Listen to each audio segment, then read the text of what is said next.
12 horas com mais 22 minutos. Seguimos aqui então com o nosso Estância em Foco.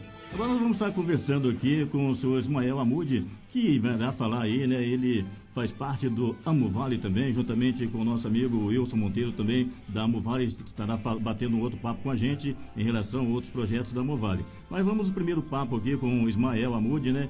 Que ele recentemente aí, ele está trazendo uma notícia de suma importância para a população bananalense, que é um convênio entre a Amovale e a empresa concessionária Tamoios.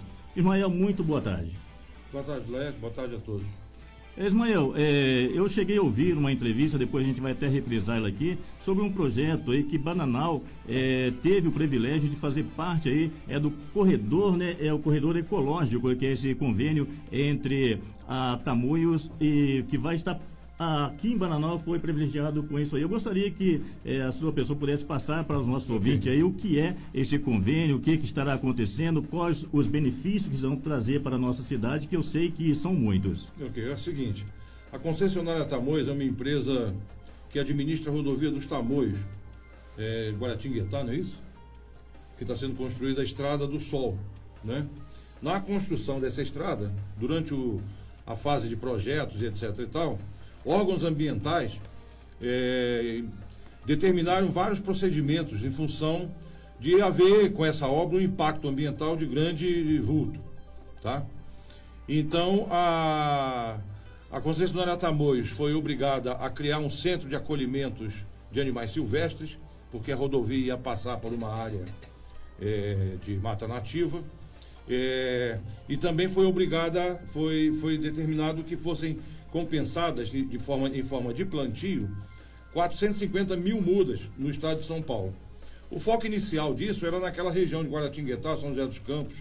O foco original era isso. E através de um engenheiro aqui, que é bananalense, João Rimoli, que trabalhou na concessionária Tamoios, hoje é aposentado e tal, e muito com boa relação com o presidente da concessionária, nós pedimos a ele que intercedesse junto à concessionária Tamoios e trouxesse uma parte dessa compensação, que será o plantio de árvores nativas em áreas degradadas, para Bananal, né? Acho que qual foi o mês, Wilson? Setembro que houve o incêndio? Em setembro do ano passado nós tivemos aquele incêndio louco aqui em Bananal.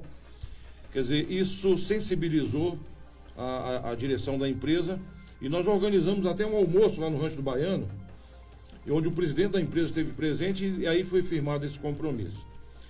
Os engenheiros Tá confuso o que eu estou falando? Não? Está bem explicado? Bem explicado. Ok. E eu tenho certeza que nossos ouvintes também estão entendendo aí.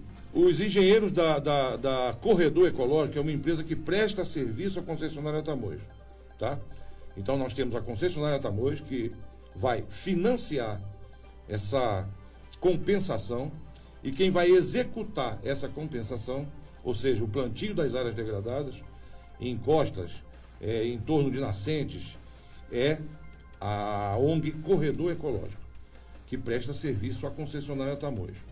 Eles tiveram, então, 3 engenheiros aqui da Corredor Ecológico, agora no mês 5 e... Ficaram 2 dias aqui, dia 5 e dia 6 de agosto, e foi feito todo o mapeamento das áreas que vão sofrer essa intervenção. Foi utilizado drones, entendeu? Já captou documentação, recebendo documentação de proprietários que se dispuseram áreas das suas propriedades para ser reflorestado. A importância do reflorestamento e isso vai acontecer no ramal, nas áreas da SP-247. Que é a rodovia Sertão. O Sertão, exatamente. E isso aí dará total compensação aí às perdas, né, que tiveram com esse incêndio em Bananal, Ismael. Bom, a perda de biodiversidade, o Thiago, que vai falar daqui a pouco, pode falar melhor que eu. A gente viveu, na realidade não foi uma semana, foram 15 dias, né, Thiago? Foram 15 dias de agonia aqui. E a população de Bananal atendeu, foi prestativa, nunca vimos tantos voluntários, os heróis são eles, né?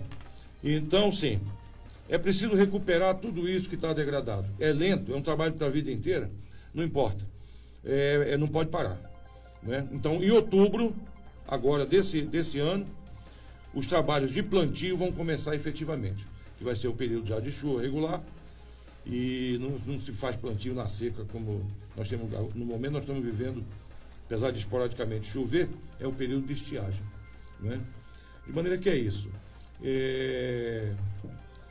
A gente essa compensação deve abranger uma área total de 15 hectares, mais ou menos. Isso dá 150 mil metros quadrados. Que beleza, hein? De 10 a 15 hectares, tá? De 100 mil a 150 mil metros quadrados. E priorizando áreas de nascentes, ali no quilômetro 8.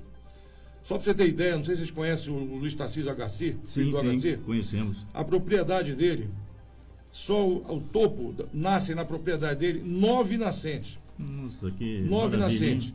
que estão ameaçadas por um processo de desertificação, ou seja, pela pobreza da vegetação que existe naquela área, entendeu? Está acontecendo um processo de desertificação na área rural de Bananal. Essas nascentes, elas desaguam no rio Xandoca. O rio Xandoca deságua no rio Bananal. Olha a importância disso, de alimentar o rio Bananal com água, fazer aparecerem novas nascentes, com certeza vão aparecer nascentes que ninguém tem mais história disso, não tem mais registro delas. E proteger as que existem. Na área do quilômetro 8, na fazenda Mato Dentro, né, são 4 nascentes que desaguam diretamente no rio Bananal. E importante, abastecem por gravidade, abastecem já moradores ali da área, né? Abastece o rio Bananal. Essas nascentes, elas estão antes da estação de tratamento de água, da captação da Sabesp. Então, daí a importância de você aumentar o volume disso aí, tá entendendo? Porque o volume do rio está baixando. O resultado, Laerte, não vai ser de hoje para amanhã. Tem aqui o engenheiro florestal aqui, vai falando sobre o Conexão Mata Atlântica, demanda um tempo depois da execução do trabalho. Agora não pode parar. Então, o que a gente quer? A gente quer conclamar a população de Bananal que tem o rio Bananal como seu patrimônio. O rio Bananal é patrimônio dos moradores de Bananal. O rio Bananal dá nome à cidade. Esse rio para a cidade é vital. A nascente do rio Bananal dá para ser vista do quilômetro 19. Ela está protegida, porque não tem acesso, ela está no topo de uma montanha lá. Né? Ismael, falando aqui do rio Bananal... Mas o rio não é só a nascente principal. São as nascentes vicinais, que alimentam permanentemente esse leito, não é isso o termo? Entendeu? Então é isso. É proteger as nossas nascentes, nós temos que fazer isso. Nesse momento, a atuação da Tamoios, junto com a Movale, junto com o AONG Corredor Ecológico, vão ser nessas 2, talvez 3 áreas de propriedades ali na SP-247, na estrada do Sertão. Tá? E isso não vai parar mais. Eu vejo aqui, falando do rio Bananal, o Leandro já é o nosso técnico, é o nosso sonoplasta aqui, ainda é mais novo do que eu, do que o Wilson aí, né? Mas a gente falando do rio Bananal, eu me lembro quando criança, o fluxo de água era extenso, era imenso aqui, e se chamava Rio Bananal, existia aquelas lavadeiras que lavavam o rio, tudo. Hoje os turistas que passam pela cidade, eles perguntam, isso é um rio ou é um córrego? É devido... Wilson, conta a história do camarada que saía de manhã perguntando que peixe você quer que eu traga. traga. Fique à vontade, Wilson, pode falar aí. Boa tarde, amigo ouvintes. Está pedindo para me contar a história aqui, então a gente vai contar uma história. Isso aí, fica à vontade. Acredito que muitos deveriam consultar, né, os avós, as pessoas que têm mais de 60 anos, para mostrar como que era esse rio na década de 50, na década de 60. E eu vou falar aqui sobre o Ulisses. Era um rapaz que o pessoal conhecia ele como pescador. Então ele passava nos bares de manhã cedo e perguntava para os donos de bares, né, que ia fornecer lá o petisco, para qual peixe que a pessoa queria. Então uns escolhiam lambari, o outro cará, traíra, bagre. Era uma quantidade enorme de especialidade de peixes, né? Tipos de peixe, que era uma fartura esse rio. E o volume do rio era muito maior do que a gente imagina hoje. Então, os mais novos bem o rio do jeito que está, pensa que sempre foi desse jeito. Converse com mais antigos. Vão ver que o rio está muito comprometido. Nós estamos correndo risco. Imagina a cidade sem água. Muita gente pensa que a água nasce na torneira. A água não nasce na torneira. O dia que a gente abrir a torneira e não sair água, aí que a gente vai ficar preocupado, primeiro com a Sabesp, né? Acho que a água nasce lá dentro do tanque da Sabesp. Não, a Sabesp só colhe a água, ela faz a captação, faz o tratamento e vende para o povo, né? E antes disso, e se acabar a água? Se não tiver água lá nas nascentes, como é que vai acontecer? Será que a Sabesp vai fazer o quê? Não tem água, ela vai embora. Então, os ouvintes, se liguem, né? Nesse drama que nós estamos vivendo, unir a Associação de Moradores e Amigos, né, do Vale da Bucaina. Nosso vale aqui, que faz a água, onde fabrica a água, onde acontece a água. Se acabar, gente, acaba a cidade. Não é verdade? Qual é a cidade que vive sem água? É impossível, né, Wilson? É totalmente impossível. Então a gente vê, o Wilson já falando, é só conversar com os mais antigos mesmo. Pessoas aí que, minha filha, por exemplo, tem 8 anos de idade, ela não conhece nada da história do Rio Bananal, não conhece nada de Bananal. Eu, quando criança, eu já presenciava com minha mãe, que lavava roupas aí à beira do rio aí, e esse rio era imenso, era um fluxo de água, e o Wilson tocou no fator principal aí, as variedades, né, de especialidade dos peixes, né, que tinham aí nesse rio Bananal. E hoje, praticamente, o rio está praticamente morto aí. Ismael, concluído mais alguma coisa em relação aí a esse convênio, né? Uma pequena correção, Caraguatatuba, não é Guaratinguetá, onde tá sendo construída a Estrada do Sol. Tá? Então é isso, Laerte. A Amovale foi fundada há 5 anos, né? E desde o começo a gente vem batendo nessa tecla, tentando mostrar para a população, principalmente a população rural, que a água começa na área rural. Os grandes fabricantes de água, a fabricação de água, está dentro de propriedades privadas ou estatais, né? Mas é preciso tomar consciência disso, tá? Eu queria chamar a atenção, inclusive, para os poderes executivo e legislativo aqui da cidade, que eles tenham olhares também para essa questão da área rural, tá?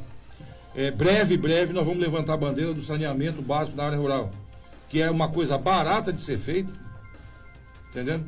Nós já entregamos documentação dos projetos Água é Vida, por exemplo, para prefeitos que passaram, já conversamos para o prefeito atual, já entregamos para alguns vereadores, mas eu acho que por uma série de fatores, eles não estão se debruçando sobre essa questão vital, entendeu? Então chamar esse pessoal para assumir também essa bandeira, porque essa bandeira não é só da associação, é de todo mundo, tá bom? Então, mais alguma coisa, Luiz?